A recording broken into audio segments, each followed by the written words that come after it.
Welcome, Chetty sir. You are not audible, sir. Now? Yeah, perfect. Oh, thank you. Thank you. You look young, eh? Pardon? You look young today. Oh, thank you. Thank you very much. Shantanu, if there is a couple of minutes, I would like to speak. Sure. Okay, thank you.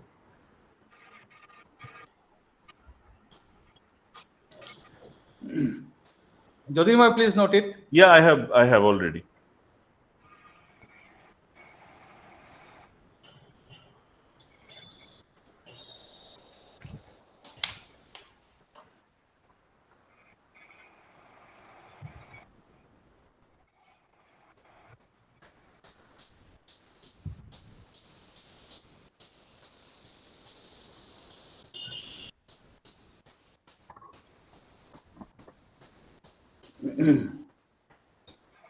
I just had a talk with our president. I think he will join soon.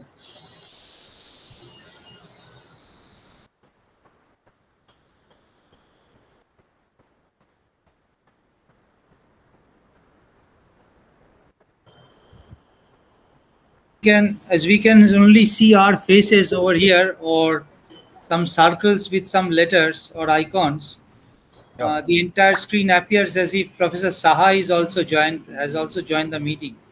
The picture looks like that. Yeah, it's really He was such a regular member. Yeah. Yes.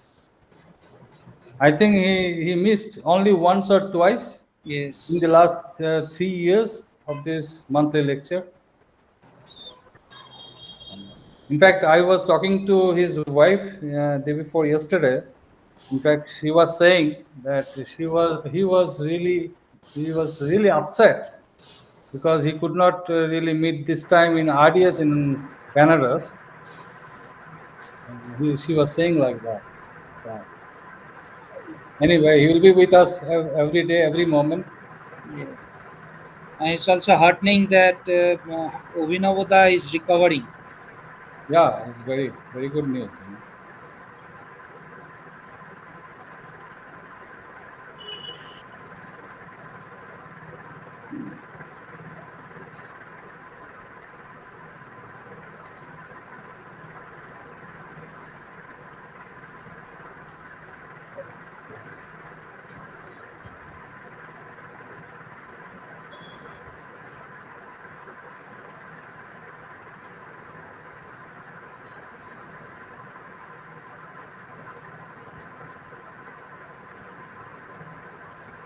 Good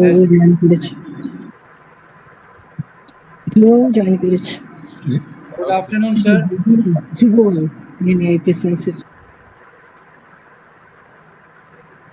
Good afternoon, sir. Sir, you are muted. Can you hear me? Yeah, perfect. Sir, we'll wait for a couple of minutes so that people can join. And after that, we'll start.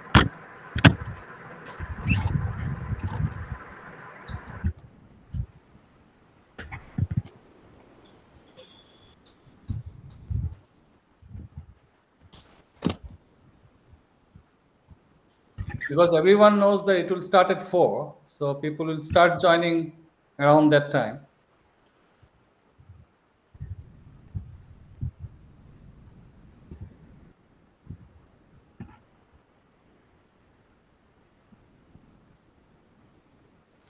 So with everyone's permission, we will start 5 minutes past 4. I think that's if that is fine. Yeah. Perfect. I hope our speaker will agree to that. Yes. Right. We should wait a little.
Jyotirmoy, is the YouTube working?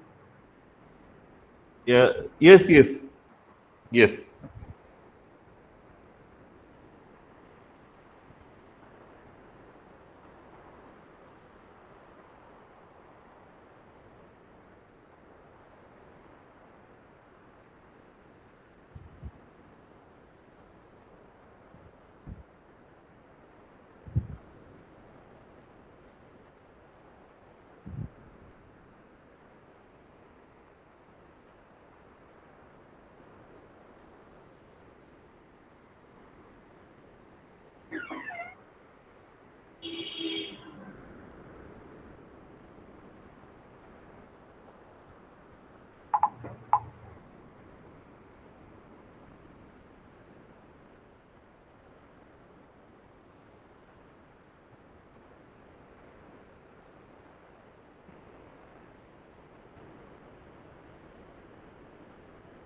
Madam Saha is with us now.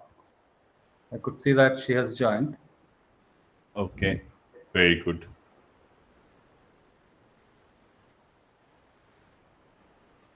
And I think, and I can also see that the younger brother of Professor Saha is also here.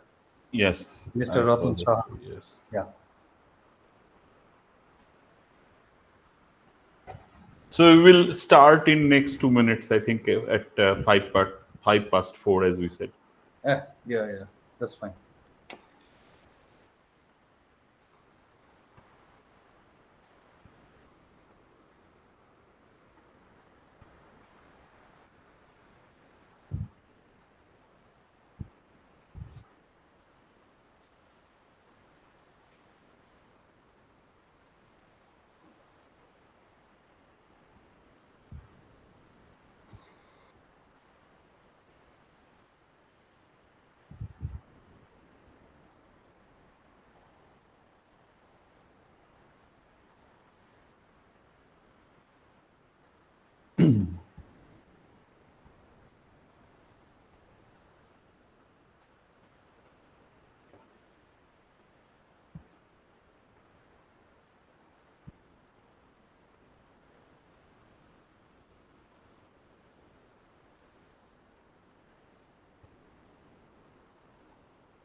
So shall we start, Shantanuda? Yeah, please go ahead. I think it is better to start. So, welcome everyone to the monthly SGTSGI e-talk. And today is a very special day on which we organize Professor Dilip Saha Memorial Talk. I extend warm welcome to all the participants, all the members of the group, as well as I extend special welcome to the family members of Professor Saha. And this occasion has been graced by Mrs. Saha and Mr. Ratan Saha, who is Taking the on. younger Is it brother of. my problem, or can everyone else listen to him? Yes, sir. Hello, sir. Can you hear us? Sir, Professor I think sir was speaking to someone else. Okay. Okay. All right. So a very warm welcome to the family members of Professor Saha as well. So the Structural Geology and Tectonic Studies group deeply mourns the passing of Professor Dilip Saha. Professor Saha, a renowned structural geologist who was an active member of this group. We have lost not only a great scientist, but a treasured teacher, mentor, friend, and a valued colleague. He will always be remembered for his humble nature and pleasing personality, together with his extraordinary contribution in the field of geosciences. Professor Saha earned his BSc and MSc degree from Presidency College and Calcutta University respectively, being first class first in both the occasions.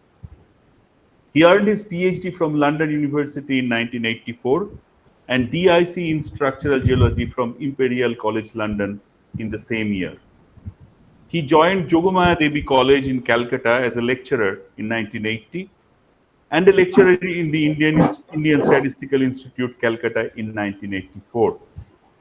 He continued working there till his retirement, and he retired as a professor HAG. And then after his retirement also, he continued working there. He was awarded with many honors during his glorious career: National Mineral Award, H.C. Dasgupta Memorial Medal, CVCP Award, UK, State Scholar, Calcutta University Gold Medal, Edward Scholar, Sai India Gold Medal, to name a few. Professor Saha also has recently received the Promothonath Bose Memorial Award in 2022, awarded by the Asiatic Society. Professor Saha has recently published a book, namely Basics of Geological Maps and Interpretation from the Geological Society of India. This low-cost book will be a great asset to the undergraduate students studying structural geology in India. He has published more than 50 papers and book chapters in reputed international journals. Professor Saha leaves behind his wife, daughter, several students, mentees like us. So we fondly remember his interactions at numerous occasions in this forum. But although we mourn his passing, but today we celebrate his contribution, his immense contribution in the Indian arena of geosciences. So with that, I would request Professor Dhruva Mukhopadhyay to chair this very special meeting. And I would request Professor Dhruva Mukhopadhyay to say a few words. Sir.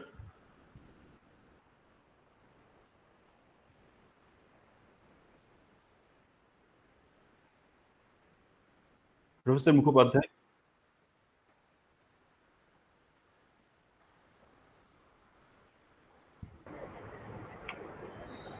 Just give him a call. Yeah. Just a minute.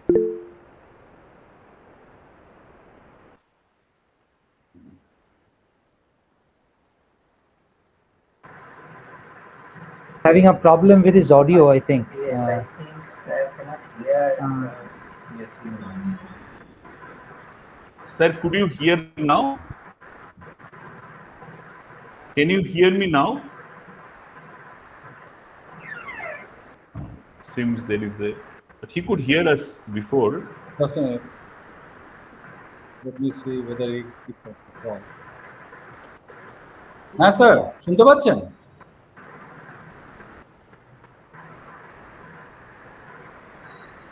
আপনি শুনতে পেলেন না ওটা? এখন তো আপনাকে ওর ডাকছিল এসে বলার জন্য, কিন্তু যেটা বলছি আমি এখন শুনতে পাচ্ছি। Now we can hear you. Can you hear me? Yeah. Yes, sir, we can hear you. Huh? Perfect. Yes, sir. Yes, sir. Yes, sir, we can hear you. We can hear you. We can hear you. So let me talk. Yeah, or Jyotirmoy has said to chair the session and to say a few words about the contribution of Professor Saha and your interaction with him. Okay, okay. Professor Dilip Saha's passing away. Can you hear me? Yeah, yeah, Yes, sir. perfect. Can you hear me? Perfect, Yes, sir. sir. Sir, you Yes, can sir. Yes. also, unlock your camera so that. Professor Dilip Saha's passing away is a great shock for me personally, and I'm sure it is for the entire geological community. I knew Dilip Saha for a long time. I still recall the days when he first joined as a young undergraduate student at the Presidency College. Dilip Saha's school education was uh, from a small town school, not very well known school. So, but when he came, I was astounded by his intellectual ability, by his power of expression, and his command over the English language. All his writings, even at this very young age, was marked by clarity of conception and lucidity of expression. And all his publications also bear this mark. See, he was a brilliant student. As I said in another of his memorial meetings in honor of Dilip Saha, that in every batch there are some good students and some not so very good students. But Dilip Saha was not only the best in his class, but he was a legendary student. In the history of any institutions, some students make their mark so much that they are remembered for long, even after they have passed out of the college. Dilip Saha was one such student, and for many years, his juniors used to talk about his intellectual ability and his scoring record marks, and he was the Edward Scholar. Edward Scholar means that he got the highest marks among the honor students belonging to all subjects, physics, chemistry, humanities, and science subjects. So his marks was the highest in the BSc, and the same was true also in the MSc class. So he was not only a brilliant student, but he was intellectually one of the brightest that I have come across, and I have great respect for him as a scientist, as a human being. He exuded modesty.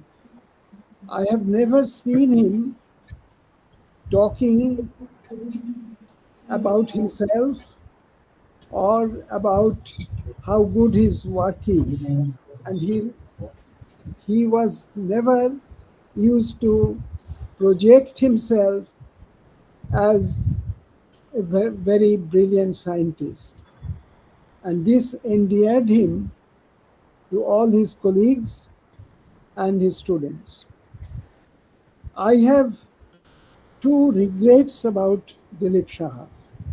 One is Dilip Saha did not have the opportunity to teach at one of the major teaching institutions teaching geology in India. He was a state scholar from the government of West Bengal. And the conditions of a state scholar is that they have to serve the government for 5 years after they come back. So there are several state scholars before him also. And the usual custom was that a state scholar would find his berth at the Presidency College. But for some strange reasons, Dilip was not offered a job at the Presidency College. So he had to search for a job.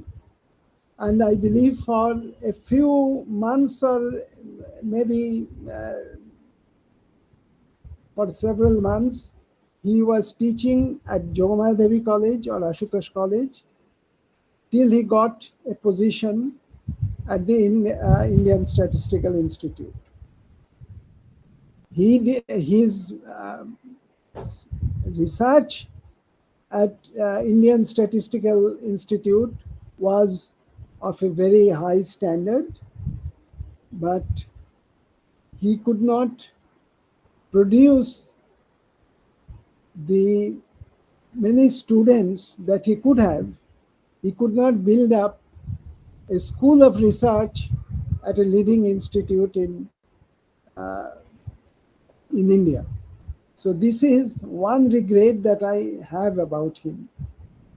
And the second regret is that he had still many things to give to science and to the society. He was at the height of his intellectual prowess. His book on structural geology has just come out, and we are expecting that he could write so well, and we are expecting that he would write several books in his subject of specialization. So Dilip's passing away is a great personal loss from me, and it is a great loss for the geoscientific community of India. So I pay my deepest respect to Professor Dilip Saha. Thank you. Thank you very much, sir. Now, may I request Dr. Shanta Saha, who is also the wife of Professor Dilip Saha, so to say a few words.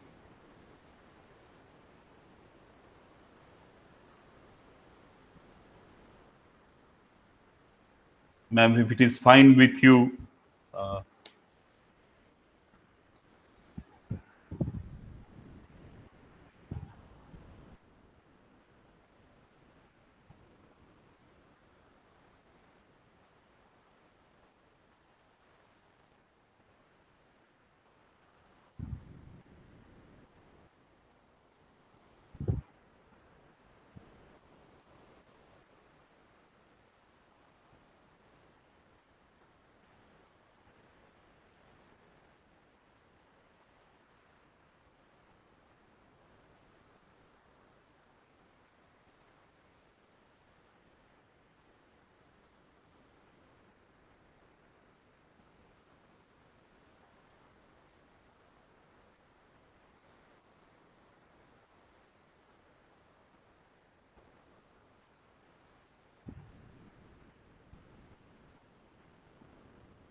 I think Professor Shantanu Bose is trying to. Yeah, connect. Jyotirma, please check whether she has unmuted herself. No, she has not. Okay, so I think আপনাকে unmute করতে হবে. You need to unmute yourself. হচ্ছে না?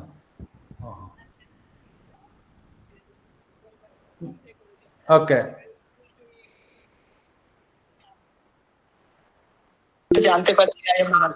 So you can just speak. You can speak over this phone, and everybody will hear that. Okay. Okay. What to tell?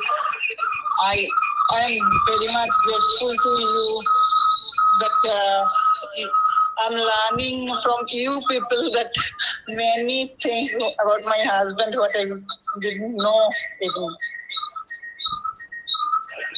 That's okay. Thank you. Okay.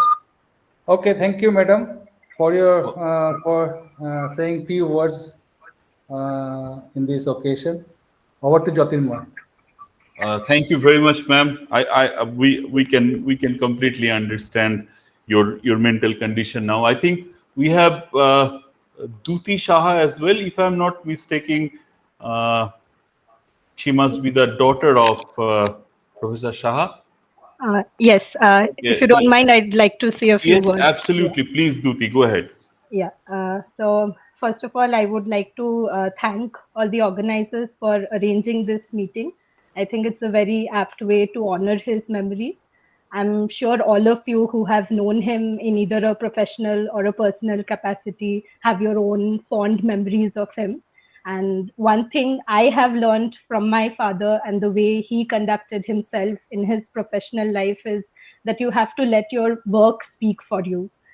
He was someone who did not like to talk much about his achievements, but rather focused all his energy on the work he loved. And that is something I think all his students and I, as his daughter, have been inspired by.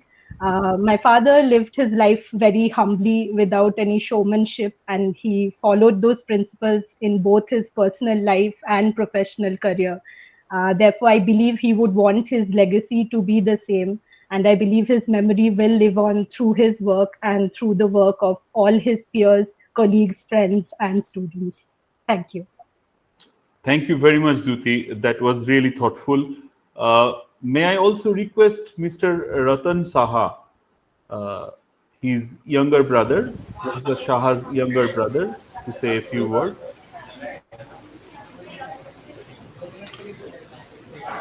Respected Chairperson, members of Structural Geology and Tectonic Studies Group of India and learned audience.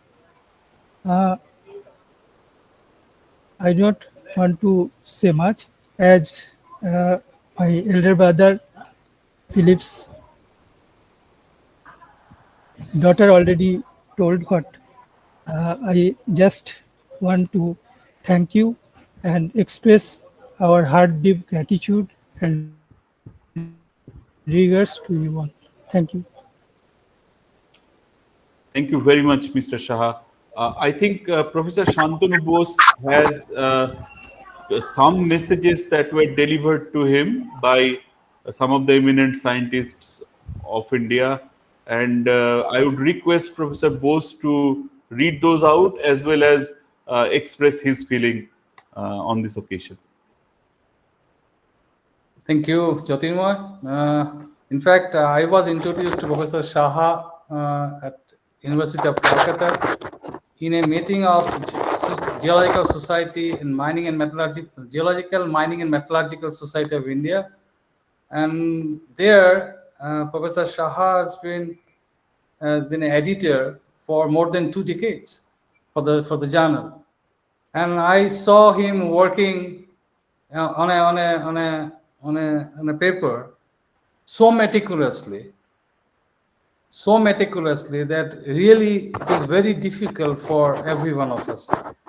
So he starts working on a paper from word to punctuation to everything, and in fact, even after review, he sends back. He used to send back the papers for these punctuation corrections and all, so that he wants everything should be grammatically, as Professor Mukhopadhyay has said, that grammatically correct completely in the published paper.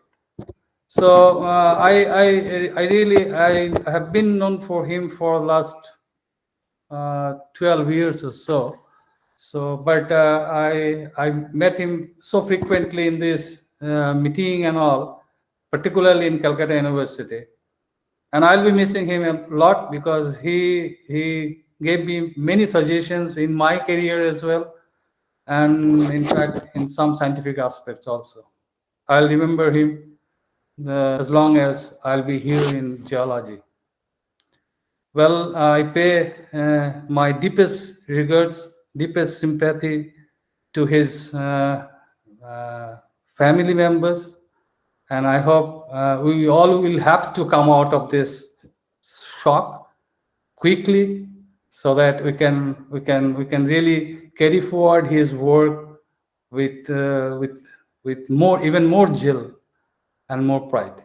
Thank you. This is from my side, and I received a couple of messages that they have asked me to read out during this meeting. One is from Professor Deepak Srivastav. He was a professor, and I think he is still in professor of IIT Roorkee. So he is now busy in meeting the SERB meeting, and he asked me to please read out this message. And he said, I was introduced to this name, Dr. Dilip Saha, through a discussion and reply in 1985. It was in the meeting of structural geologists at Jadavpur University in October 1993, where I meet him in person. In no time, we became good friends and shared many thoughts together. Our last meeting was in HKT, October 2015. Here, I also got an opportunity to share the post-conference field trip across the Garhwal Himalaya with him. His outcrop observations and interpretations were truly absorbing. Most certainly, Dr. Dilip Saha was the most outstanding and most complete structural geologist of our generation. Of late, he made monumental contribution to our understanding of Kadapa Basin. In saying goodbye to him, this soon feels immensely wrong. Thank you. This was a message from Professor Deepak Srivastav. And in fact, today, very early morning of Kolkata, I received a message from Professor Sudipta Sengupta. She is currently in USA, and she said that she is so sad that she cannot join direct on live because it is very early morning now in US. So she also sent a small message to read it out here. She said, it was indeed a shock for me to learn about that Dilip is no more. I first met him nearly 40 years ago when he was a young researcher just returned from UK after his doctoral study at the Imperial College. Gradually, he became one of the finest structural geologists of India, whose valuable contribution on the subject enriched our knowledge on the Precambrian structures. He was also an important member of our structural geology group and always took part in all of our activities. He will be greatly missed by all of us. I offer my deepest sympathy to his wife and family. Thank you. So this is from my side, Jyotirma. Thank you very much, Professor Bose. May I now request Dr. Subrata Ghosh to say a few words? From Government College, Durgapur. You are muted. Dr. Ghosh, you are muted. Yeah. Okay. Yes. I'm not a doctor yet. I'm an associate professor of Durgapur Government College in West Bengal. Now, Professor Dilip Saha was formerly called by us as Dilip, as is the usual custom in West Bengal or among the Bengalis. He was senior to us by 7 years. As you already mentioned, Jyotima already mentioned that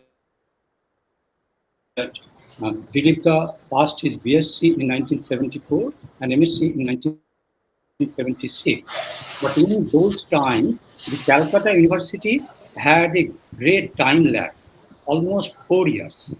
So theoretically, one may pass in 1974, but practically the mark sheet would come to his or her hand in 1978, something like that.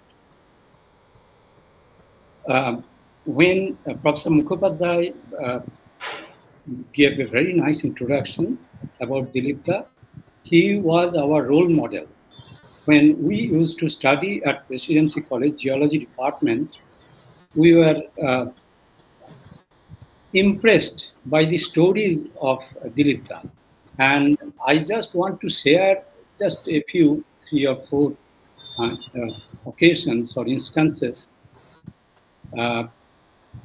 I entered Presidency College Geology Department in 1978. Around that year, either it may be 77 to 79, something like that, there was a student-run journal. It is still being published called Bhu-Vidya. Mainly students are encouraged to publish their findings, study results, MSc dissertation works, etc. Of course, teachers also publish important articles there. So in that issue, it was an annual publication once in a year. Dilip wrote about a biological topic. The title of that article was Evolution vis-a-vis Mutation. I mentioned this just to highlight the versatility that Dilip had.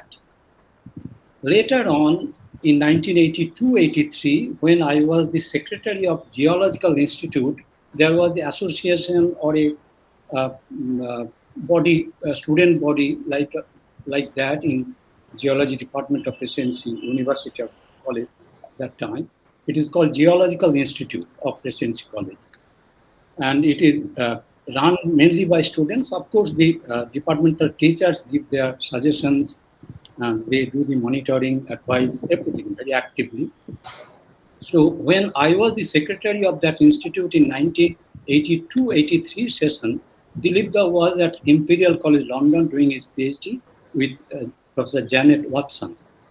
So I requested him to give an article for publishing again in Bhupitla, and he readily accepted. So that shows his humility, that shows his love towards the students of geology. Doesn't matter how young or how old the student is. So he readily accepted that invitation and sent an article. And it was on roughly computer applications in geology. Now, what happened after the article came, it was shown to our teachers, departmental teachers. They thought it was of so high quality that it should be published in a much more reputed standard journal than the student-run Bhuvidya. So that again shows the quality and the versatility. He was later to be, or at that time he was being specialized in structural geology, tectonics. Now, I know about Dilip, and I always believed him to be my role model in my student life, and now also. There was a big reason for that. Dilip, during his undergraduate and postgraduate studies, used to stay in a Ramakrishna Mission hostel in a place called Belghoria in Kolkata. My younger brother used to be an ex-boarder of that hostel around the same time. Again, due to that time lag, it was possible. My younger brother was a student of class 12. He is now a neurologist in USA. So I got to hear many stories from my brother, Dibrugarh. Dilip was a good cricketer. it was very difficult to get him out. The bowlers and fielders in field, they would be tired to get him out. Although he was not a flamboyant run getter, but it was like a wall. So it again shows the kind of patience or cool-headedness that as a person Dilip had. He was a great well-wisher, but many godly persons, whoever they meet and get acquainted, they become well-wisher to them. So I believe many people are there for whom Dilip was a great well-wisher. Today, I should not take much more time. My respect, deep homage is shown to Dilip, to his memory, and wherever you are, Dilip, bless us, show us our path of progress. My deepest condolence to the family members, Bodhi, Gautam, Duti, her husband, and other friends and well-wishers of Dilip. And my deepest congratulations and heartiest congratulations to the organizers of SGTSGI for this meeting. This is a very timely and very relevant thing to do. Thank you very much. Thank you.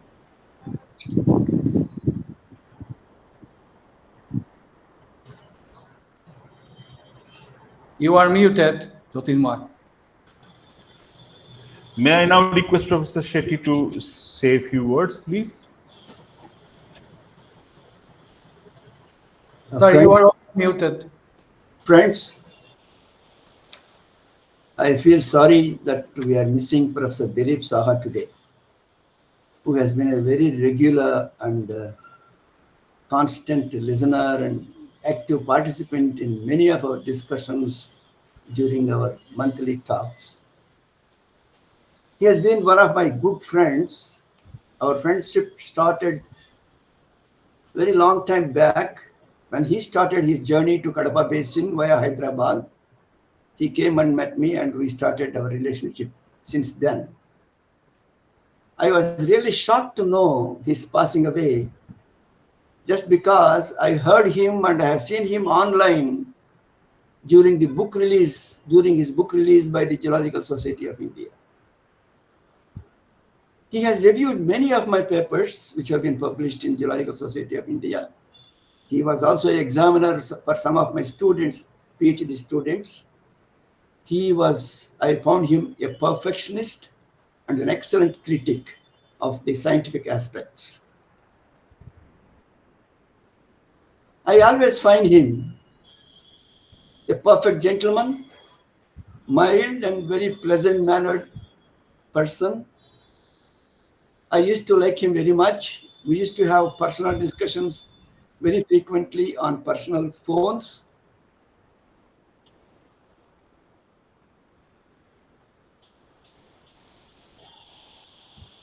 And I must also tell you that he has nominated me recently for an award which I have got it without my asking.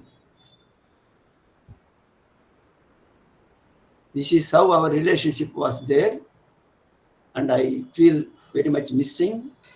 I pray the Almighty to shower his richest blessings on the family, to bear the loss of him, and may his soul rest in peace. Thank you. Thank you, sir. May I request Professor Dilip Kumar Mukhopadhyay to say a few words?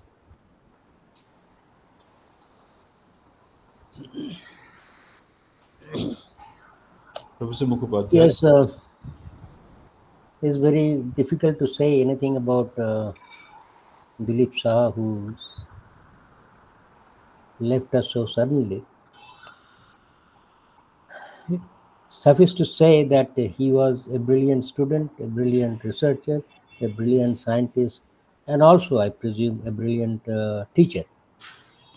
I call him Dilip, not Dilipda, because we have the same name, Dilip, because he was junior to me, and I came to know about him in early 70s when one of his classmates came and joined IIT Kharagpur, where I was a student also. And after that, I'm working at IIT Roorkee. I worked in IIT Roorkee, so we did not meet very frequently, but I am aware of his scientific contributions and his personality and his persona. And I know about how meticulous he was and how perfectionist he was, and many people have already said about that.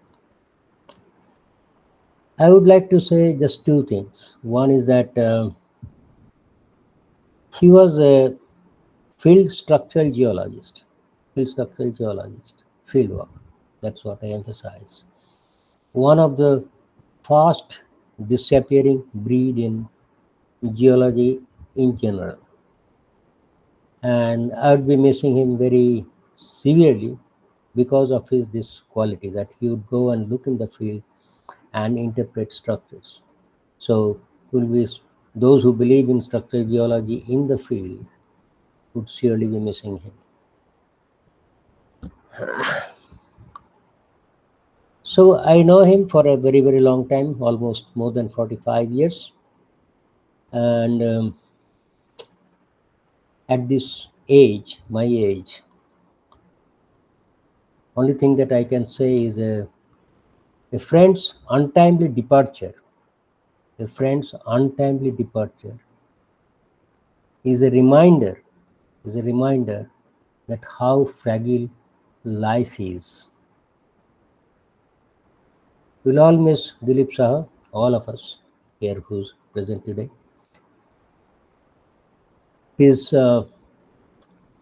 great loss that we have in geoscientific community in general and structural geology in particular would be difficult to fulfill. I pray to God Almighty that He gives enough strength to the family members who have lost much more than that you and others have lost here. And I'm sure he must be enjoying Dilip's company up somewhere in the sky or somewhere wherever the heaven is. With that, I'd conclude. Thank you very much.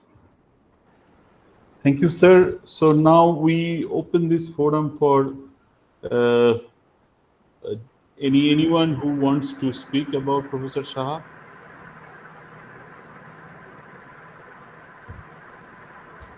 You can please raise your hand and you can take your thoughts. Okay, if not, I think we can have another go once the talk is over. So this brings us to the technical talk that we have organized today. And today we have with us Professor Gautam Ghosh, and he is also a PhD student of Professor Saha. So Professor Ghosh has obtained his BSc and MSc degree in geology from Calcutta University. And after obtaining MSc degree in 1985, he joined the Indian Statistical Institute, Kolkata as a research scholar under the supervision of Professor Saha, as I just said, and did his doctoral thesis from Calcutta University on unclassified Mesoproterozoic sequences of Pranhida Godavari Valley. Subsequently, he joined Durgapur Government College as a lecturer in 1989 and later shifted to Presidency College, Kolkata. And at present, he is working as a professor of geology in Presidency University, Kolkata. His research interest lies on Precambrian crustal evolution and identification and quantification of crustal to grain scale deformation processes associated with tectonic research for about 30 tectonic events from low to high grade metamorphic terrains. He has been engaged in teaching and research for about 35 years now, and have supervised 8 PhD students, have around 50 research publications, have got funded projects from DST, BRNS, CSIR, MOES, etc. With this brief introduction, may I invite Professor Ghosh to deliver the talk, which is entitled as Brittle-ductile deformation and sleep processes in fault zone rocks, insights from Nahan thrust and North Almora thrust, Northwest Himalaya, India. Over to you, Professor Ghosh. Jyotirmoy, I will also request Professor Ghosh to speak a few words about our beloved Professor Saha before he starts his technical talk. Absolutely. Yes, sir. Please. Okay, thank you. Am I audible to everyone? Yes, sir. You are audible. So at the beginning, I would like to add a few words about Professor Saha. Now, sir, is it possible to come closer to the mic, or yeah, that might help. Can you hear me now? We can hear you, but slightly, it's not very loud. Okay. Is it audible now? Yeah, yes, sir. Go ahead, please. Yeah. Okay. So, the sudden and untimely demise of Professor Saha is a loss which is really very hard to reconcile with. And I am grateful to this forum for giving me this opportunity and inviting me to deliver the Dr. Dilip Saha Memorial Lecture, and in thus to pay homage to my beloved teacher. We have already heard many aspects of Dilip Saha and his illustrious career. So I would like to add a few which I have felt as a student under him. So Dr. Dilip Saha, I think, is one of the leading structural geologists and stratigraphers in India, and a very fine field geologist at the same time. His research interests included structural geology and tectonics, as well as Precambrian stratigraphy, and he mostly worked in the Indian Proterozoic basins and some of the Indian cratons like the Shindul craton and Vastar craton. Also, he worked on the Himalaya origin.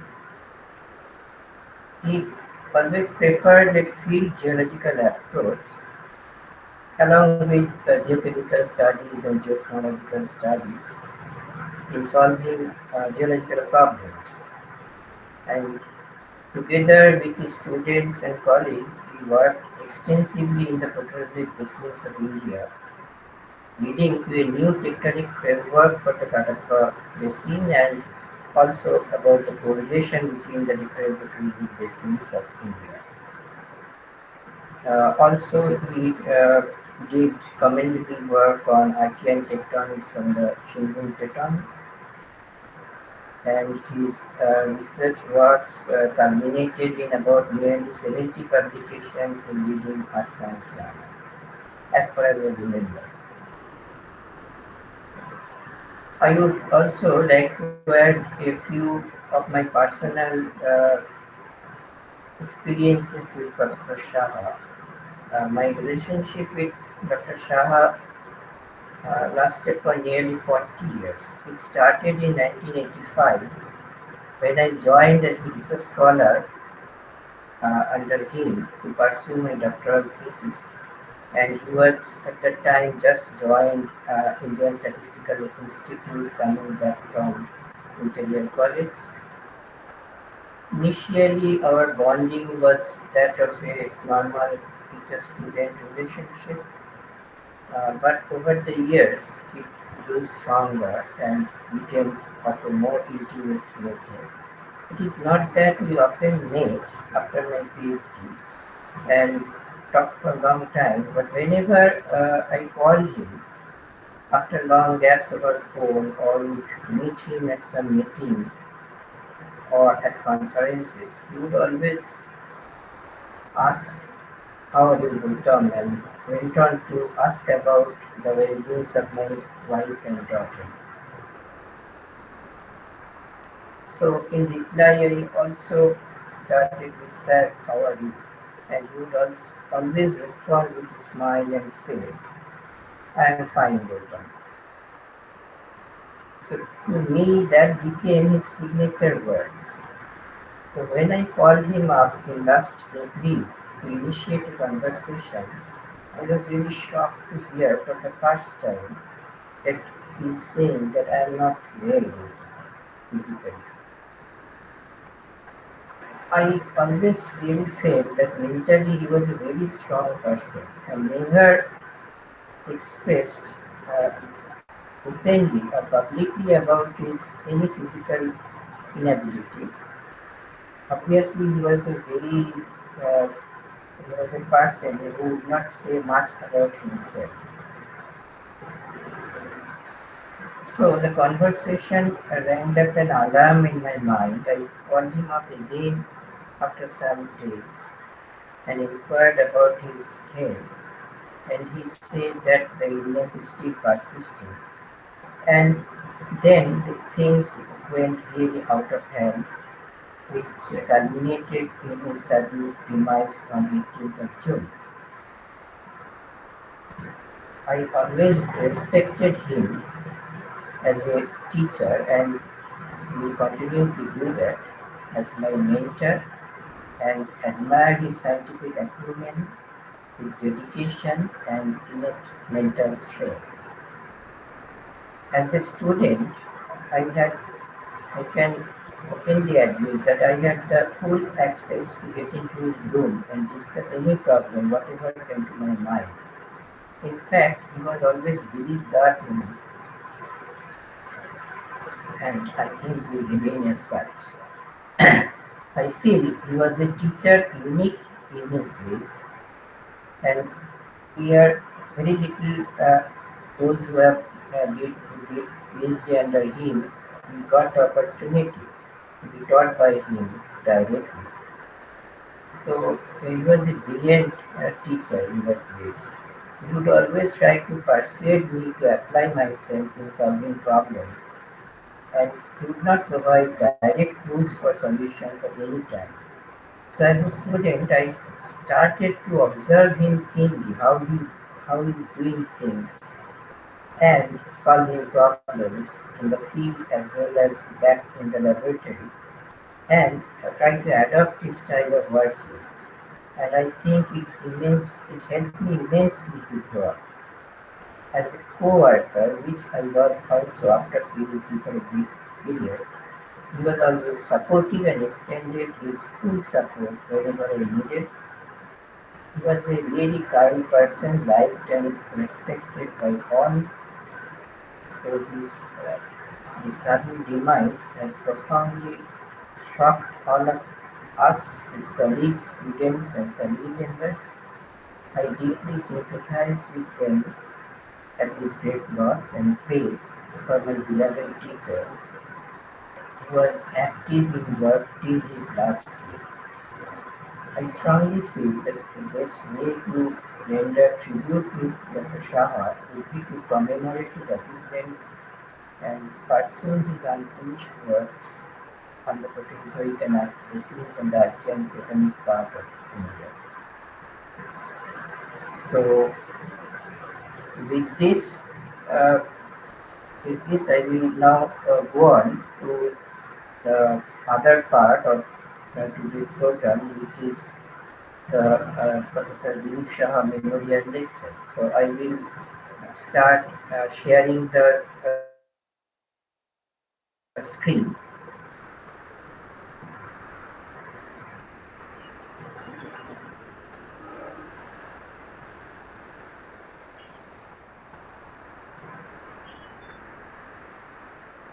So is it visible to everybody? Yeah, it's good. Yeah, Okay. do that. Fine, perfect. Right. today I will talk upon, I have chosen a topic which is brittle to brittle-ductile deformation and sleep processes in fault zone rocks. I have deliberately chosen this topic because while doing PhD, I worked under him on a topic which is very close to this, which is fault relations and previous development from the protrusive rocks of the Planetary Valley. So, so for this reason, I have selected this topic so that I can discuss about the deformation processes from fault zone rocks, but not from the tectonic part, but from the Himalayan part, where also we did some very commendable works in this area. So, firstly, if we look at the fault zones, you can see from this diagram, these are diagrams by Awareness et al. And from Hossain and Cavalcanti. So these are review papers. So what I want to try to project here is that when we are looking at a fault from shallow crust to deeper crust, there is a change in lithotypes which we encounter. Usually we encounter the gauge breccia type of rocks at the shallower level, and as we go deeper with the shift in deformation mechanism and deformation process, it gradually goes to myelinite via the cataclasites. And apart from the rock types, when you look at the individual minerals also, with the depth, the behavior of minerals also changes. We all know that quartz, for quartz, it is about 300 degrees centigrade where the brittle-ductile transition occurs. For feldspar, it is at a slightly higher temperature and slightly greater depth. And if we take calcite, we will see dislocation-free features of a much shallower depth in calcite.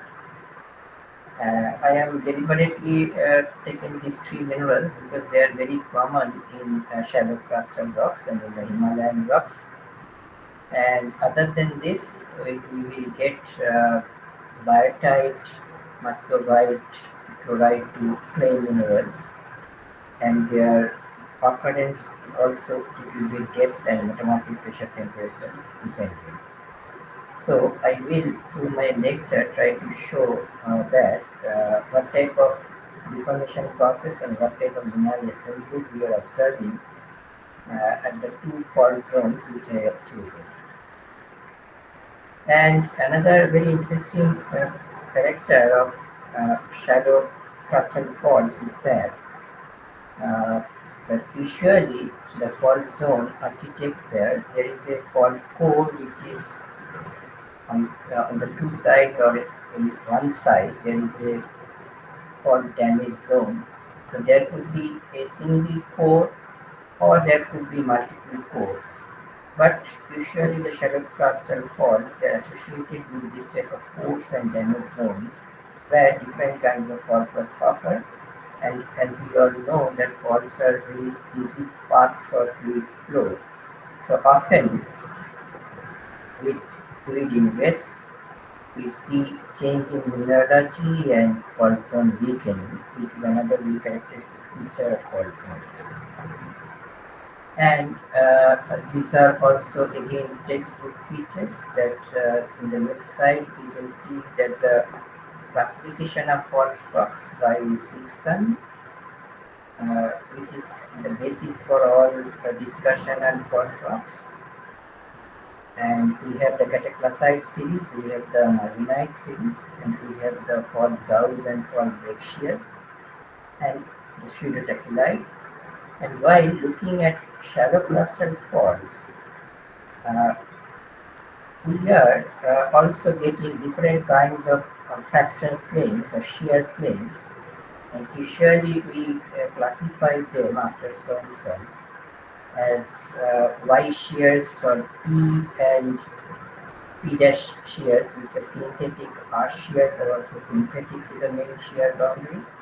while R dash or P dash, they will be antithetic to the shear cells. So while we will be discussing about the fractures, we will keep these terminologies. And for break shear classification, I would like to show you here the classification by Mott and Woodcock, which I followed.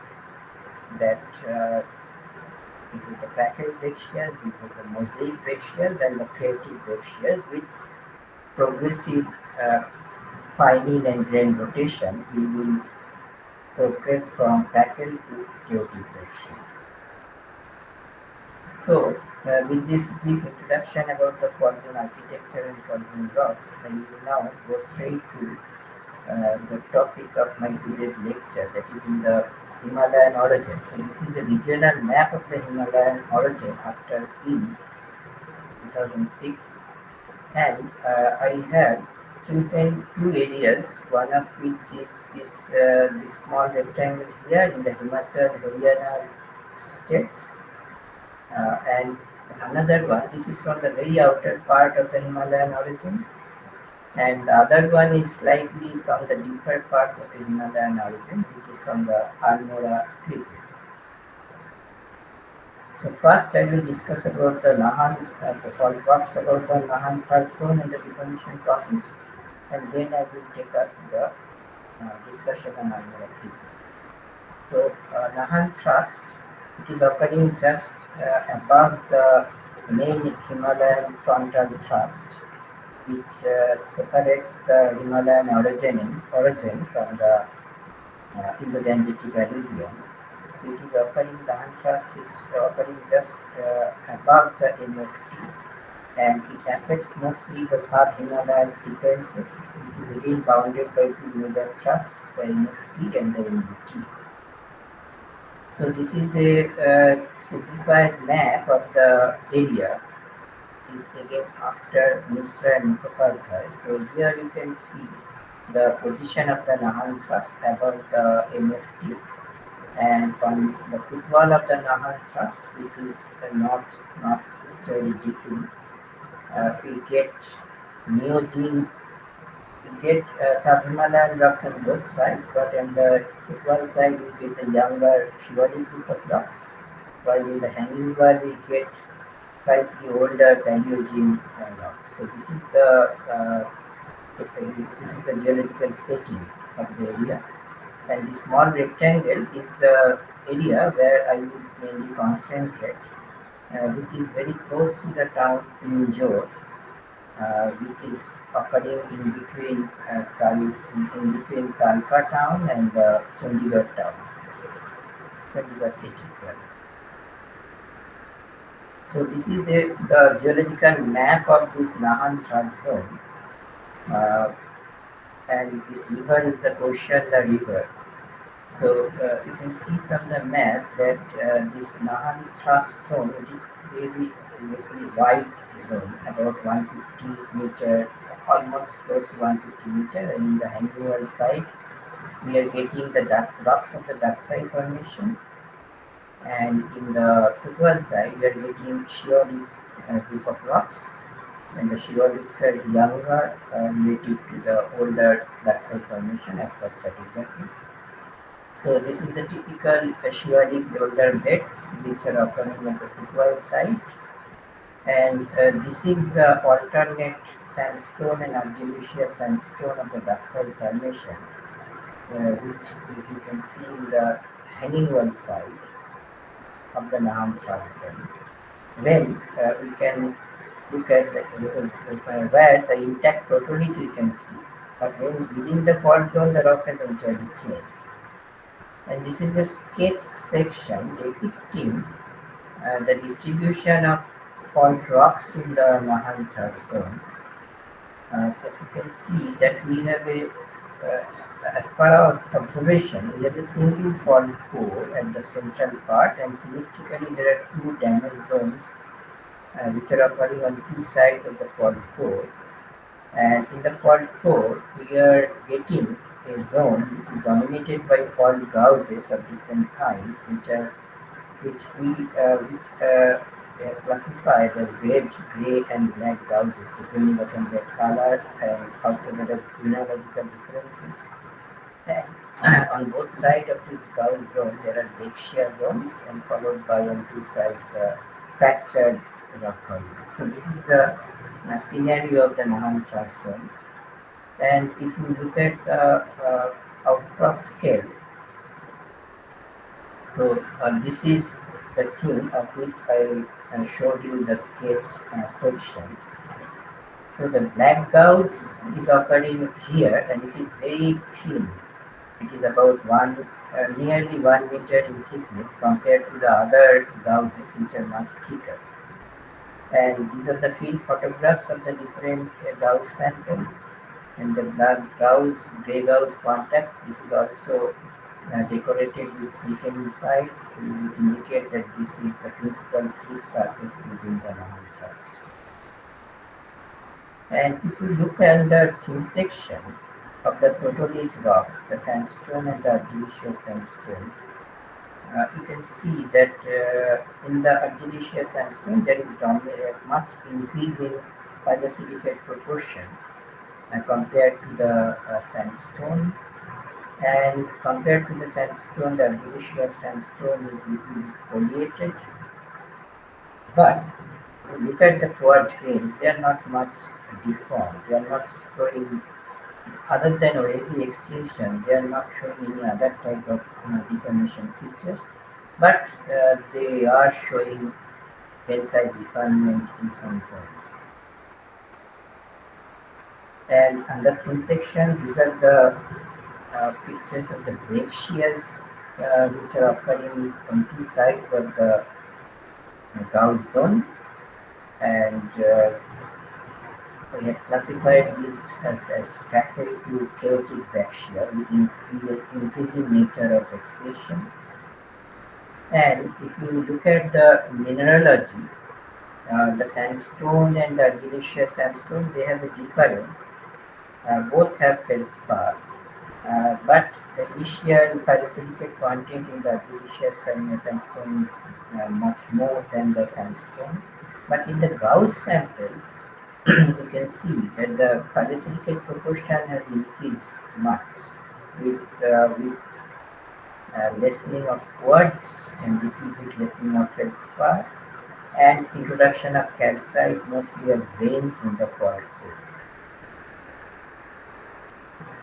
And if you look at the XRD data, you can see that the argillaceous sandstone and the red gauze, they are the peaks of the clay minerals, they are almost matching.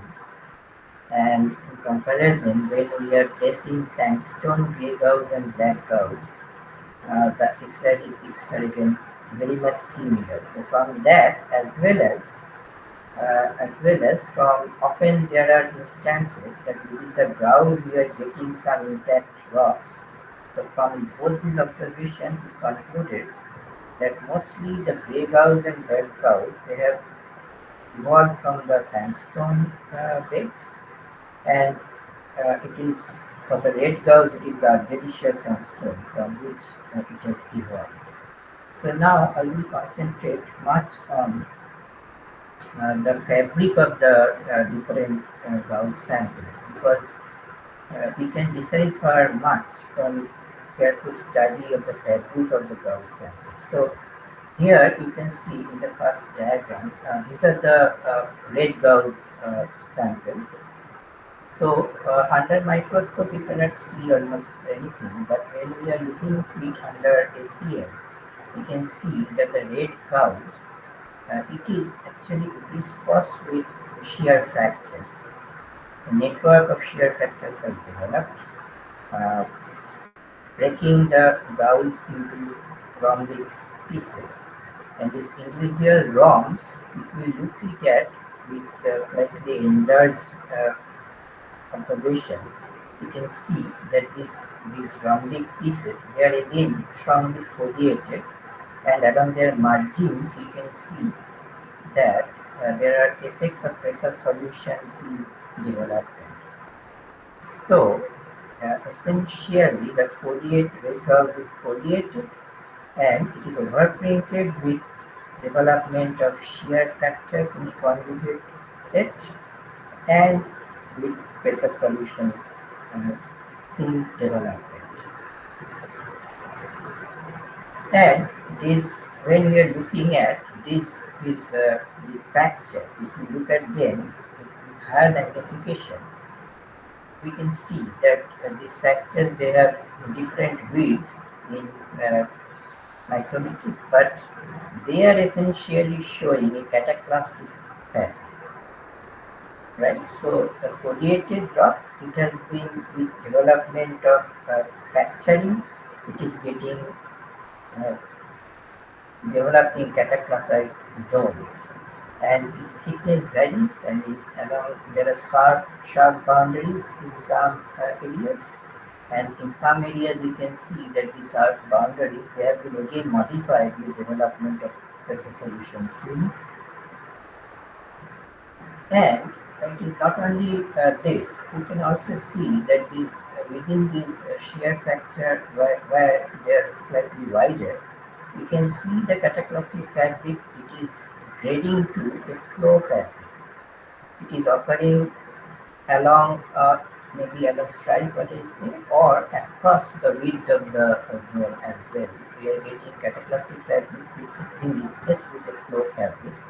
So we have interpreted this that after initial solution development in the gauss, there have been cataclastic fracture development. Then again, some form of slip process and flowage has occurred, which are changing these cataclasites into foliated cataclasites.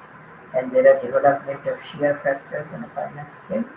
And these are the remnant blocks of the foliated right gauss. And you can also see in this diagram that these are calcite veins which are developing along the fracture walls.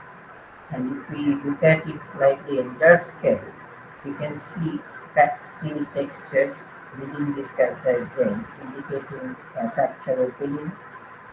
And if you look at these calcites under cross polders, you can see a type 1 deformation twins, indicating this deformation must be occurring somewhere around 170 to 180 degree or 160 to 180 degree range. Okay, so you can summarize the red gauss fabric is development of shear fractures, then shear fold development, random fabric of cataclasite changing to foliated fabric, calcite veining along with fracturing, showing daxil texture, and again this after veining the calcite is again showing twinning, that is the deformation mode is again changing from cataclastic to some slip process. So this is about the red gauss fabric.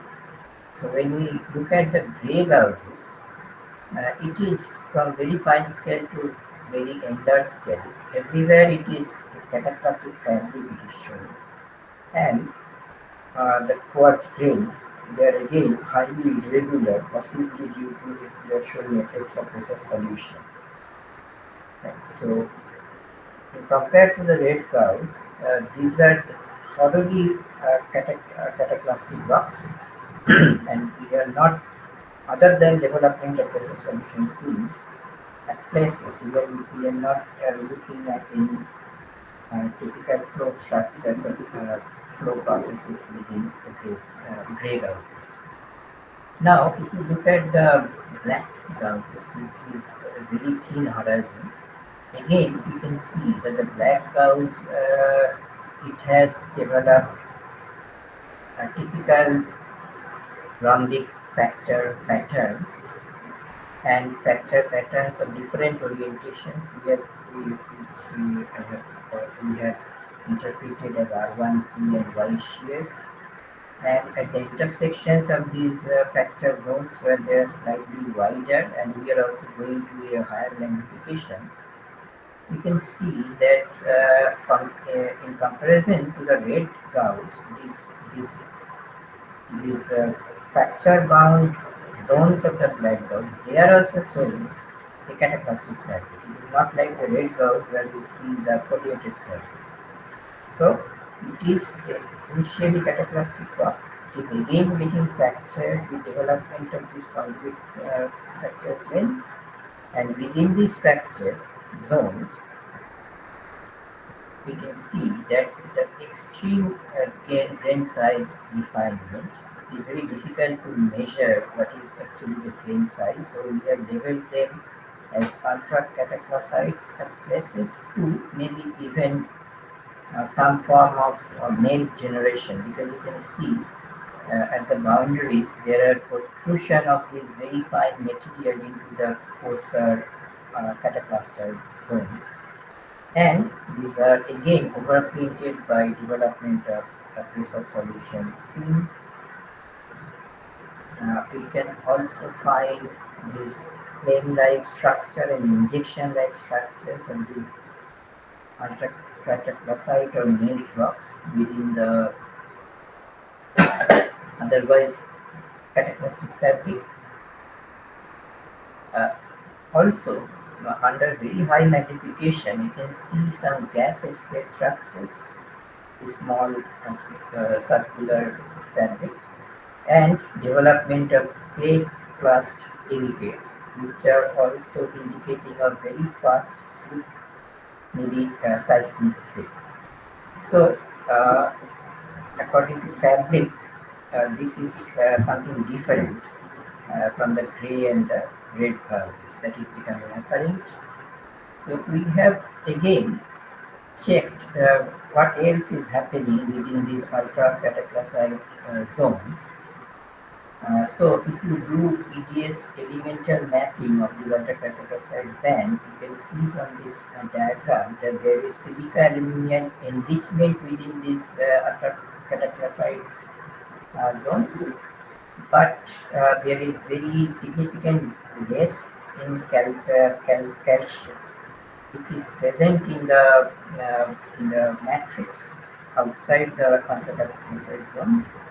So this is a very interesting feature that we are losing calcite from these zones and increasing SIL indicating that these are reduced to very fine clay minerals. And if you look at the grain size distribution, so black crowds is essentially very fine grain. Ultracataclasite bands, it is very difficult to quantify them. So you can see that there is a strong difference in grain size distribution from the red to the gray gauze to the black gauze. And if you look at the very fine fraction of the 3 gauze samples, right, we can see in the 0.5 millimeter, less than 0.5 millimeter fraction, compared to the red and gray gauze, there is a significant broadening of the XRD peaks. It indicates presence of amorphous materials. So it has been further checked with TPM, and you can see this A. In A, we are showing a picture of the black gauze, and this red rectangle is the diagram C, and the yellow rectangle is the diagrams, these different where oxygen, silica, aluminum, potash, Mg, FeC content have been measured. And the star, this is the B. So there are several such star zones in the black gauze, particularly in the ultracataclasite bands, where you can see from the diagram B that there is no, the diffraction pattern indicates that there is no stability here. So this must be amorphous materials or molten materials occurring here.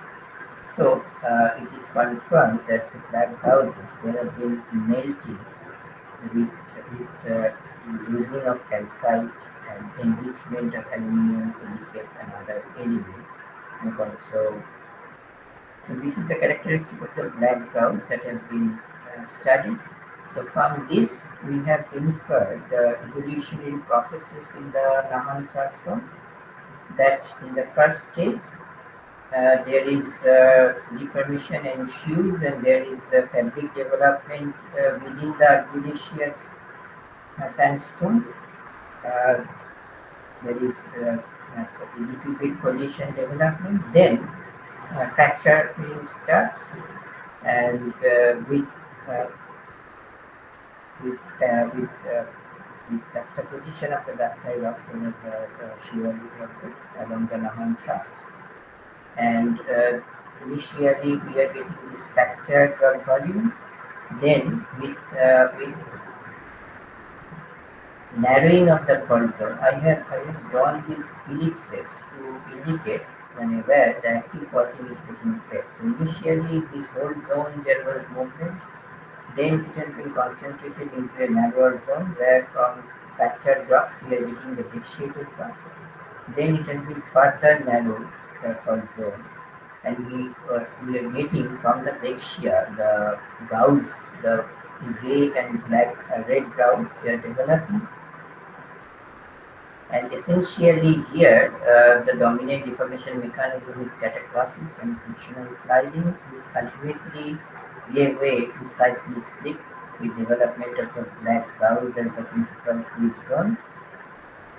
And then again, because we have observed that over in the red gauze zone or even in the black gauze, there is again effect of pressure solution.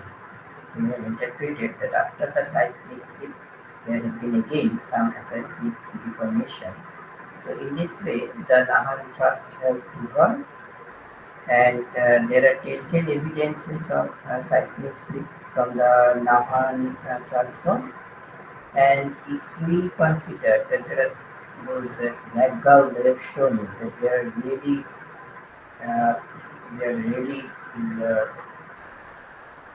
filled up with this development of those anastomosing patterns of alpha cataclyside bands. So if we consider that the alpha cataclyside bands, they are actually the slip surfaces, and they are with seismic slip, then maybe there have been intermediate seismicity within the black gauze, and mostly it has been concentrated along this grey gauze, red gauze pointer.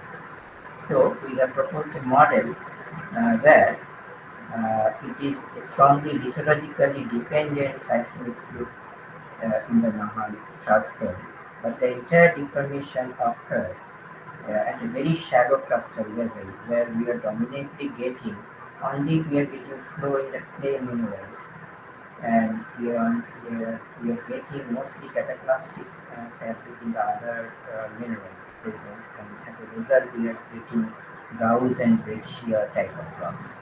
Now I will shift to the other example, which is the North Almora thrust. So it is occurring slightly at a deeper part of the Himalayan horizon from the lesser Himalayan Tipe belt. So for Almora, this is the right side is the map of the Kumail Himalaya after Sivastava and Mitra.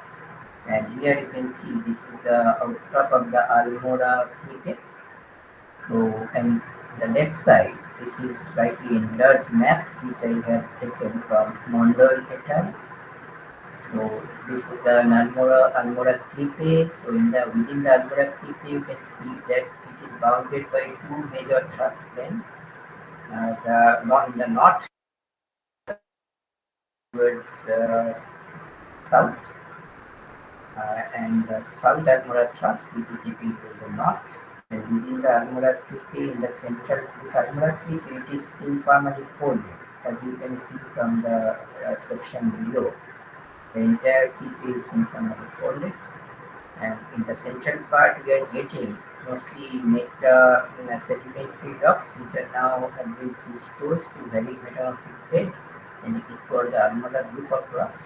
And the two sides of this Almora group of rocks we are getting a deformed granite of Proterozoic age, which is colored green here. So I will concentrate mostly on the North Almora thrust zone and the fabric we are observing within the granite here.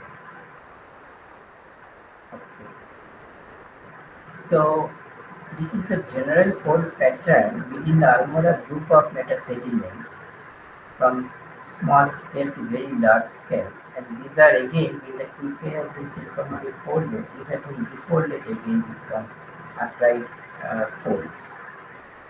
Now, this is the map prepared by Srivastava and Mitra of the the hanging wall side of the North Almora thrust. So you can see this line.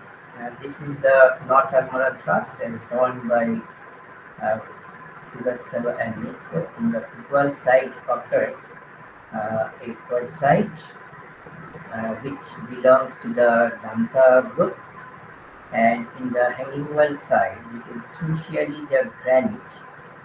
And again, this part in the further south, this is the Almora group metasediment outcome.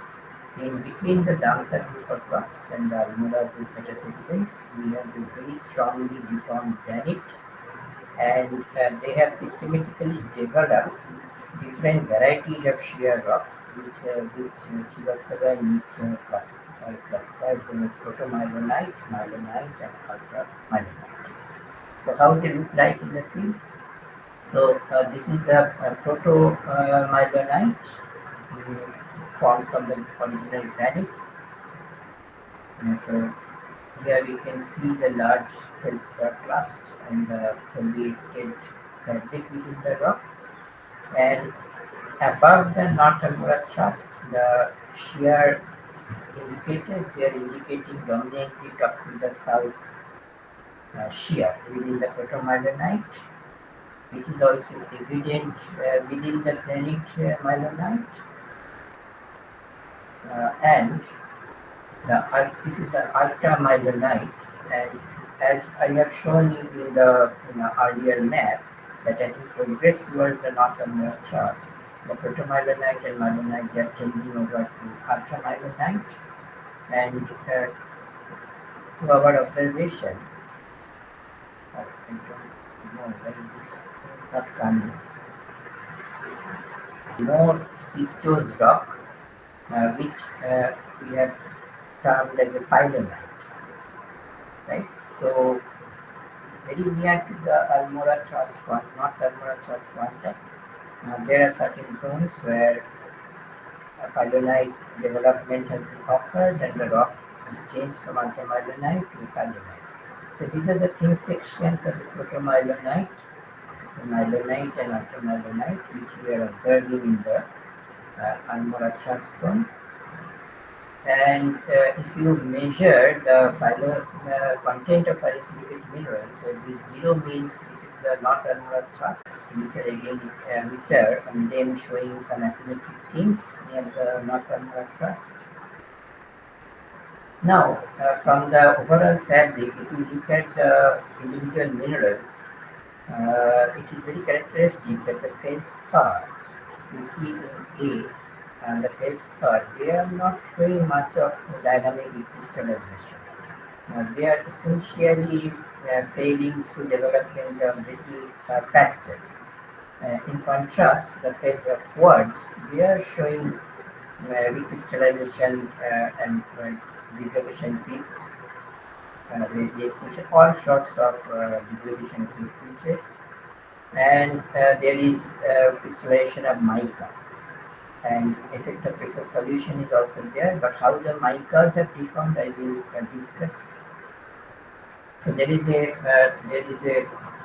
change in deformation style between quartz and feldspar, which is very common in deformed rocks, because you know from the very first diagram I showed that feldspar ductile deform above 550-600 degrees centigrade, whereas quartz show this type of dislocation features starting from 300 degrees centigrade. So we are looking at some fault zone rocks which are very close to the brittle-ductile transition, because mostly the feldspars are fractured, but at places they are showing some amount of other processes as well. So this is the domino style deformed feldspar crust, and they are showing the same seams as the North Almora thrust. If we look at the quartz CPO pattern, the same struck to the south pattern, we can decipher from the EBSD pattern. And the recrystallization, there is, you know that from types of recrystallization in quartz, is it possible to estimate or have some idea about the deformation temperature? So mostly over the, if you look at this diagram, mostly over the North Almora thrust, and for a sizable distance, it is entirely dominated by subplane rotation crystallization of quartz. And essentially much away from the transform, you can see GBM type of recrystallization. So in a way, this has been also established by earlier paper by Sylvester and Mitra, that there is an inverted thermal gradient in the hanging side of the North Almora thrust. So very near to the thrust, we are in the 450 to 550 temperature zone, and away from it, we are getting slightly higher temperature, and possibly in the 509 zone, we are slightly lower temperature. But there is no definite gauge to comment about the exact temperature available with us. And other than the dissolution creep, these type of features are very common over the North Almora thrust, the feldspars. They are showing pressure development of pressure shadow zones where fine quartz and micas are crystallizing.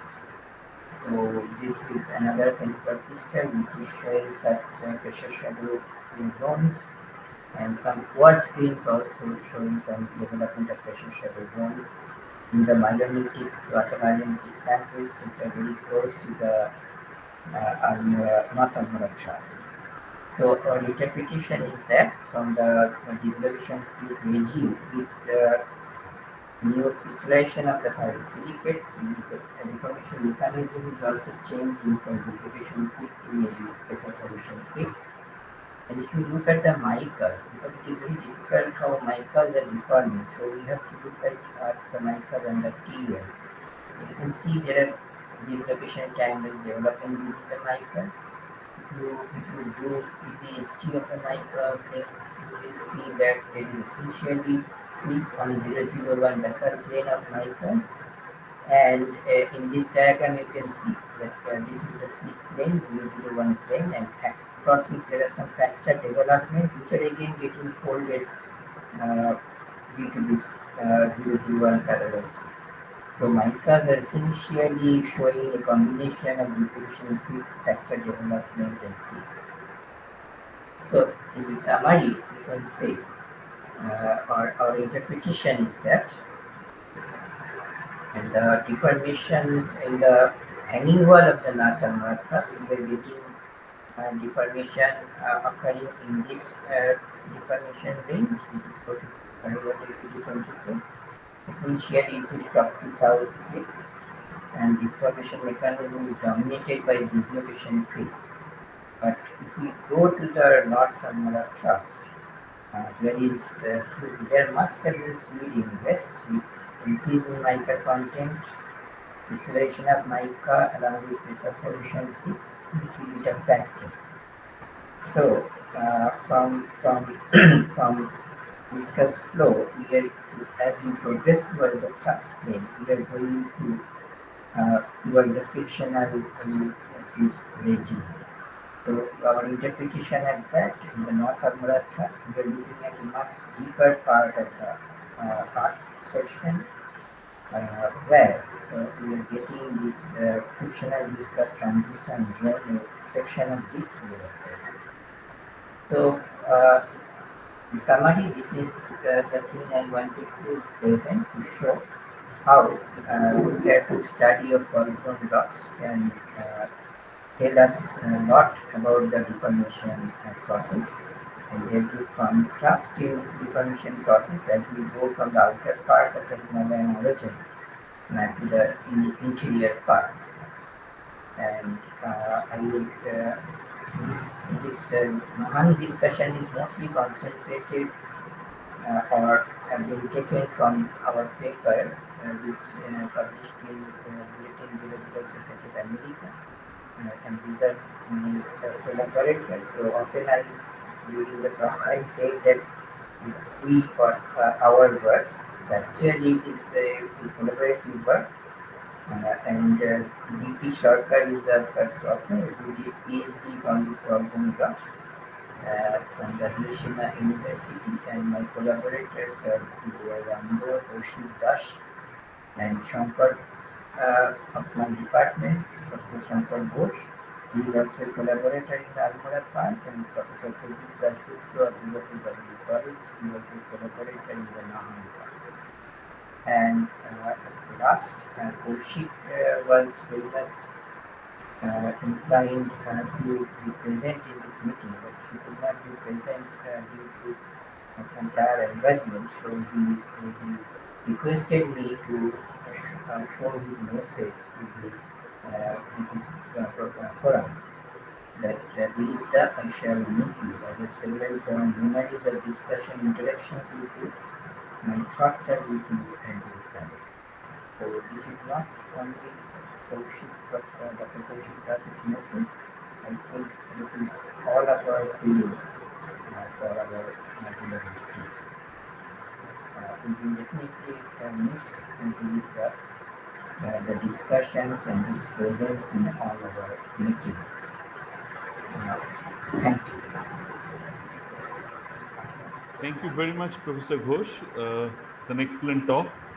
So, may I now request the audience to interact with Professor Ghosh and ask if you have any question. Should I stop sharing, or I will remain it like this? Sir, you can keep that on, because if someone refers to any slide. Right. Any question?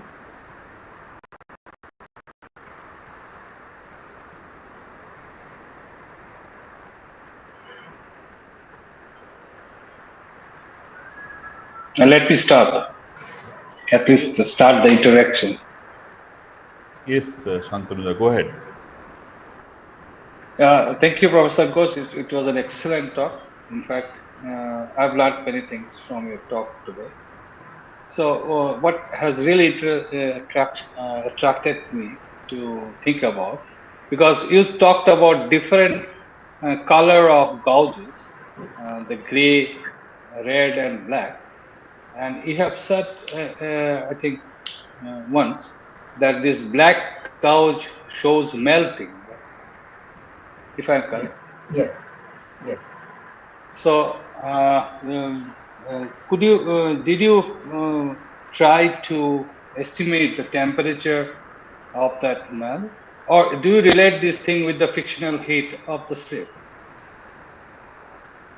No, we could not estimate the temperature of melting ability, but we have visited with shear heating and slip, seismic slip, very fast rate of slip. Because I showed you that those CCA structures, they have been experimentally shown that they develop at a very fast slip rate, which is akin to seismic slip rate. So not only presence of CCA structures, but also I showed you through TEM studies that there have been melts within the cataclysal zones. True. So those persuaded us to think that there must have been seismic slip and melting, at least to some extent, within this platforms. Yes. Okay. So, did you find any sort of pseudotechylites there? No. But I would like to mention that pseudotechylites are not the only indicators of seismic slip. So nowadays people have described many features which would be parallelly you can refer to them as evidences of seismic slip. Right? So, what I meant to say is that no, we have not found any pseudotechylites. No. Okay. They are essentially ultra-cataclysites. At some parts they are melted. Yeah. So maybe the melted parts you can say that they are pseudotechylites, but they are not true sense pseudotechylites. How do you relate the South Almora thrust and North Almora thrust? It's a type of folding, or no? They're separate two thrusts. see, I do not know really. That you can go through the paper by Srivastava and Mitra, and there are a lot of other papers, and there are different models of the development of North Almora Trust. In fact, if you could look very closely at the map of Mondolator, right? Can I show you this slide? Sure.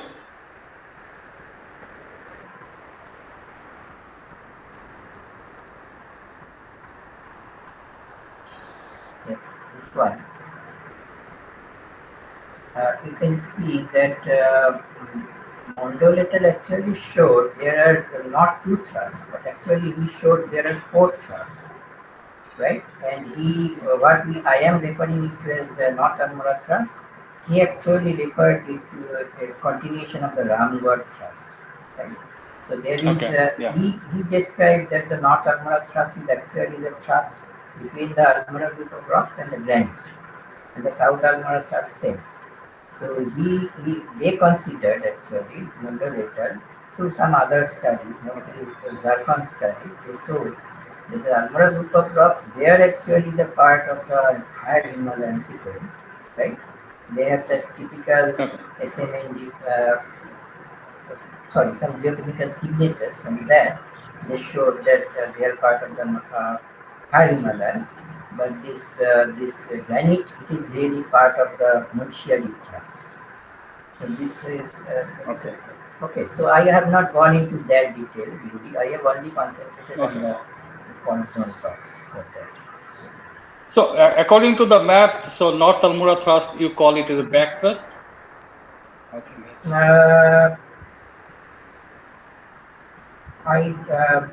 not really, but some Celed, I think there are some papers by Celedia, right? And they showed that this North Almora thrust, if you go further northwest, it merges with the Tom's thrust. So they have described Tom's thrust as a back thrust, right? But whoever worked in the North Almora thrust, we are not getting the slip sense to be not directed, right? I have shown that. The North Almora but the North Almora thrust is dipping towards south. But the slip sense is up to the south. Okay, so the essential displacement is up to the south. Yes, normal sense appearing, but actually this is when there is this creepage forming. So a nappe is progressing in the from the core region, so it gets folded. So where they folded, the possibly the south directed thrust orientation changes and it became southerly dipping. So possibly that could be one explanation. But it is not a normal fault, right? Though the slip sense is like a normal fault, but possibly it is a folded thrust what you are looking at. Okay. Thank you, Professor Ghosh. It's an excellent talk. Any further questions? Anyone from the audience? I will expect from young people out here. I have just started. Sir, am I audible? Yes, Monoshko, please go ahead. Yeah, sir, in the first part, you showed a schematic presentation of 6 successive stages of deformation of the fault gouge formation and cataclasis and brachia. So, am I understanding it correctly that there are 6 subsequent stages of brittle deformation at the same brittle shear zone, and the shear sense is also same for all the events? If I understood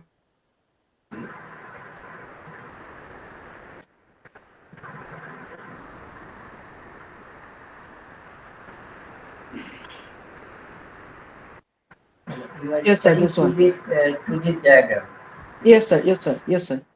Okay, this sequence we tried to build up from the fabric studies actually. When you see the red gauze, it is foliated, but the grey gauze is not better not to call them gauze. The argillaceous sandstone is foliated, but the sandstone is not. Right. So initial deformation, it must some position development within the argillaceous sandstone. Right. Okay. Then there have been fracturing, and fracture drop volume, and then break shear, right? And then the gauge is at the central part. So our interpretation is that progressive narrowing of the fault zone is occurring with cataclysmic slip, right? And which ultimately leads to this slip, a seismic slip along the and development of the black gauge along this pointer. So this is a progressive sequence of evolution of the transform, but we have just shown it into several steps as the texture of fabric, whatever we say, that is suggested. Right? Okay. So we are not in a position to say the time also, right?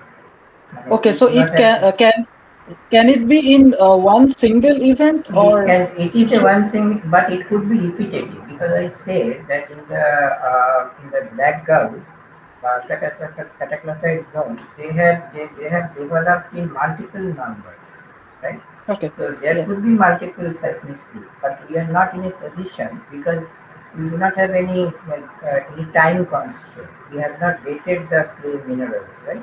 If we could have, then we might be able to say about the exact time frame of the recovery. But that part could not be covered. Okay. But it is possible if you separate the clay particles from the ground zones and you grade them by some method, maybe argon, then or formulate this unity, then it is possible.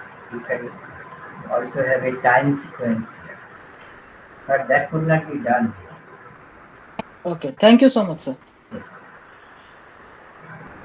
Any more questions?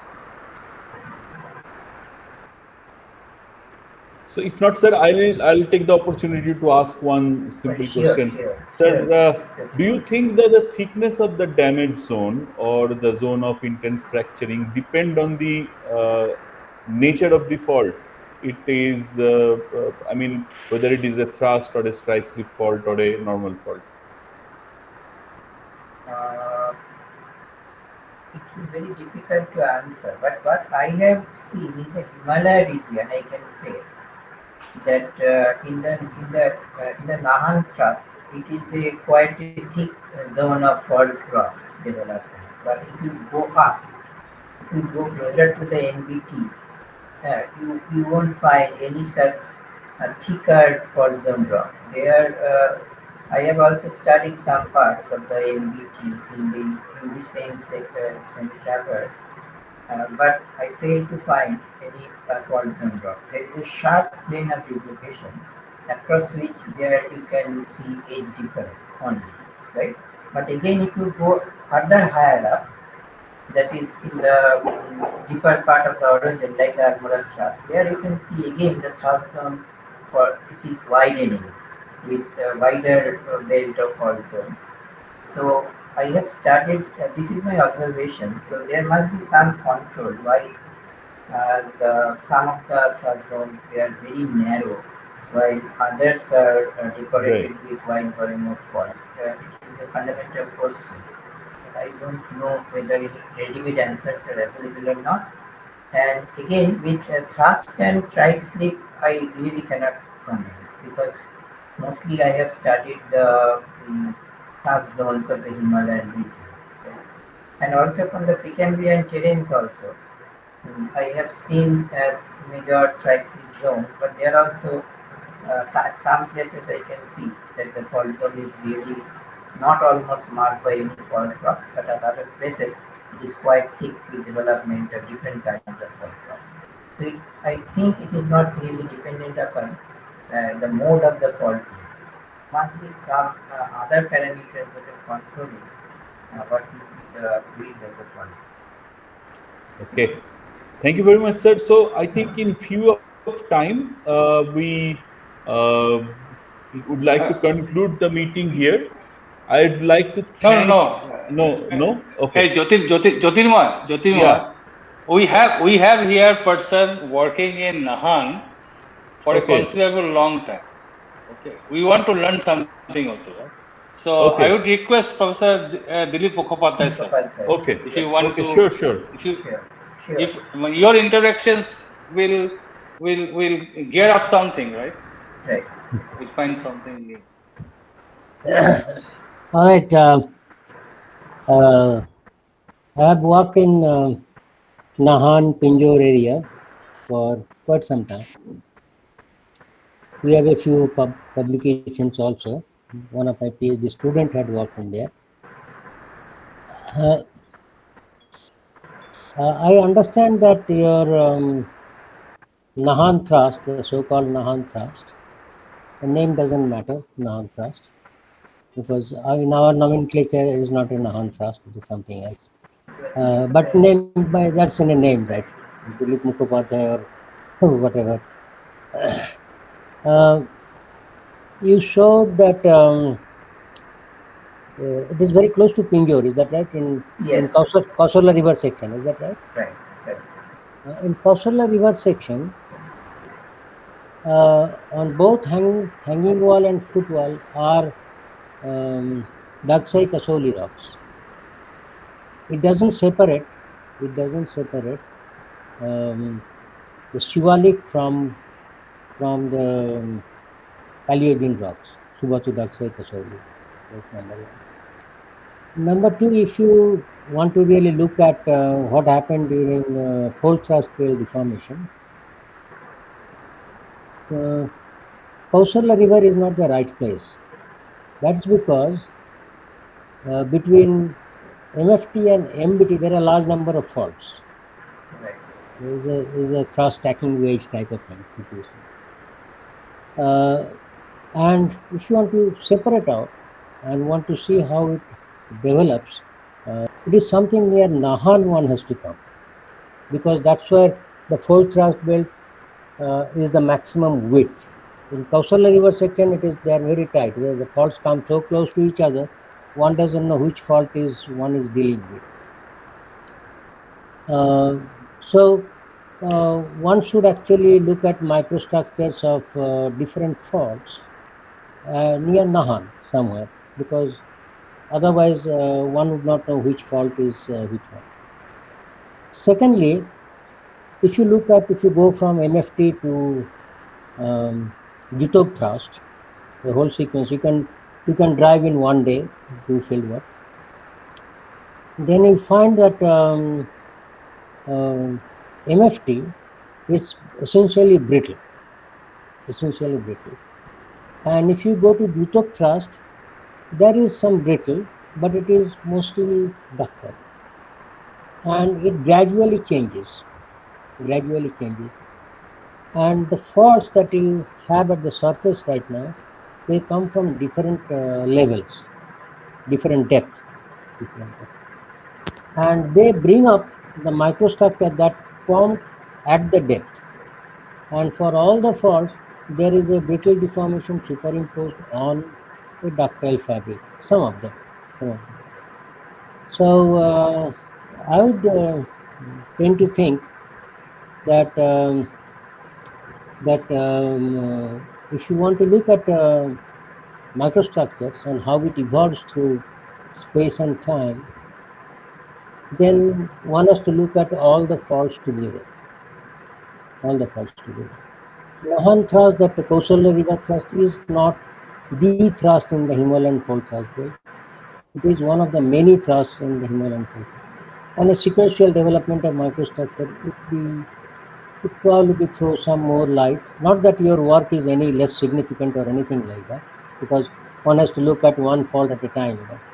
But if you look at structures developing, microstructures developing in all the faults together in a sequence, not together but in a sequence, that might throw more light on it, because the structural geometry of fold thrust belt in the Nahan Chubatu area is extremely complex, and we have all published, so one can always look into it.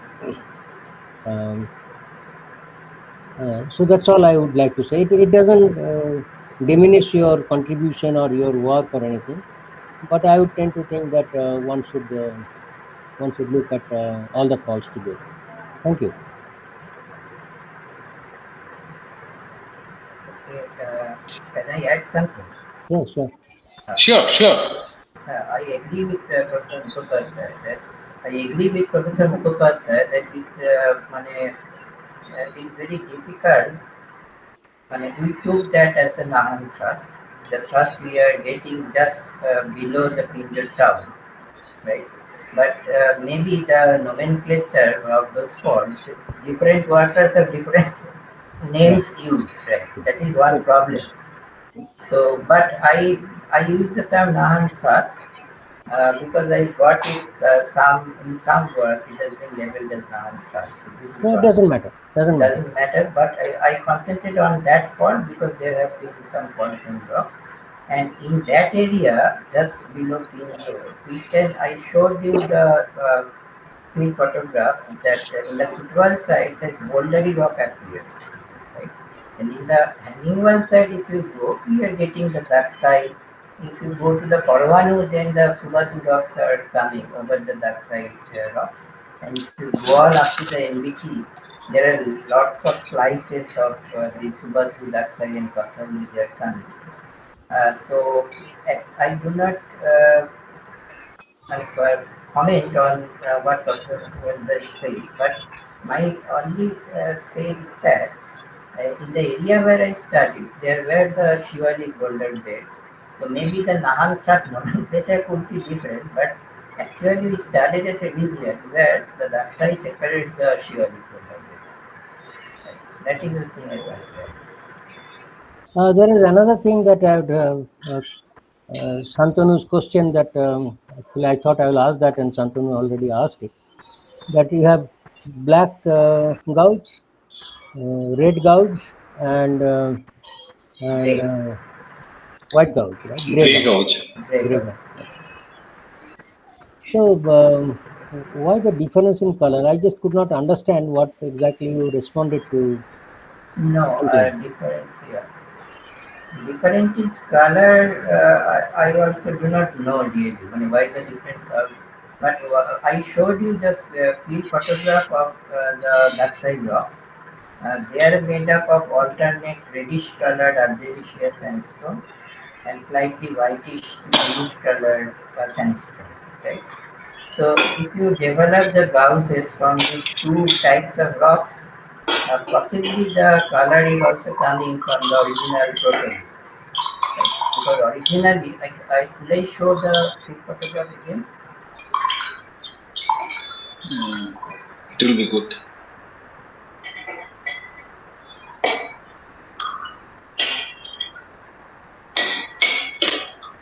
Yeah. So this one. So this is the periodic boulder bed I was talking about, which is occurring very close to the footwall side. And this is just one photograph. So these white parts, these are essentially adenitic sandstone, almost devoid of very little phyllosilicate. But this reddish part, this what I have labeled as argillaceous sandstone.